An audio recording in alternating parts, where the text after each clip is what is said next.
Naparangalan sa 2012 ComGuild Awards ang Kapuso Network. Kabilang sa mga kinilala ang inyong lingkod at ang 24 oras. Nakadutong si Claire Delfin.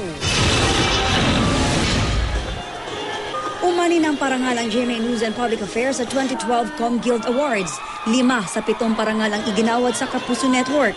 Mga dean, professors at mga estudyante ng iba't ibang mass comm colleges sa bansa ang pumili sa mga nanalo.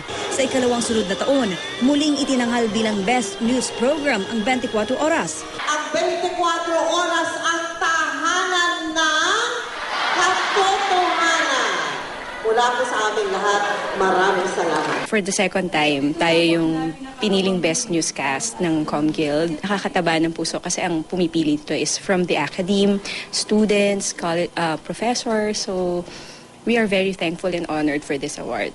Ang 24 Oras anchor na si Mel Chanco, wagi bilang Best Entertainment Talk Show host para naman sa kanyang programang Powerhouse sa GMA News TV.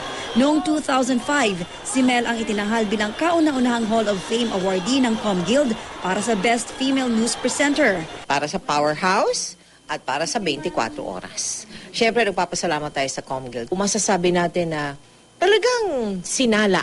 Ang Vice President for News Programs na si Jessica Soho, napili naman bilang Most Outstanding Female News Presenter para sa kanyang programang State of the Nation sa GMA News TV. This is really for the newscast, State of the Nation, and the people who work very hard to put it out nightly para po sa kanila ito.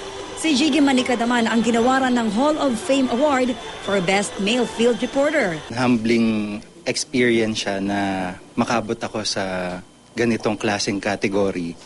Kasi ang maganda doon parang nakakapagsilbi ka na at the same time pala may nakakapuna o nakakapansin dun sa trabaho na ginagawa. Si Cara David naman, hinirang bilang Best Female Field Reporter. I'm very happy na yung this year na nanalo ako sa ComGuild. Kasama kong umakyat sa entablado.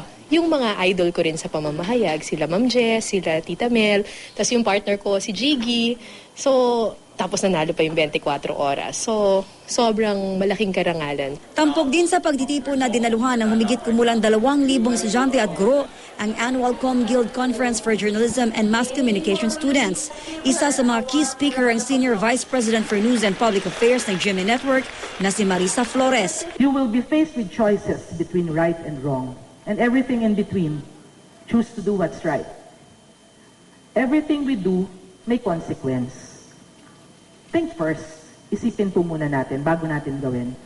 At in the age of social media where everyone and anyone can speak, as we say, think before you click. You will reach success in ways big and small. Stay humble. Claire Delfin, Nakatutok 24 Oras.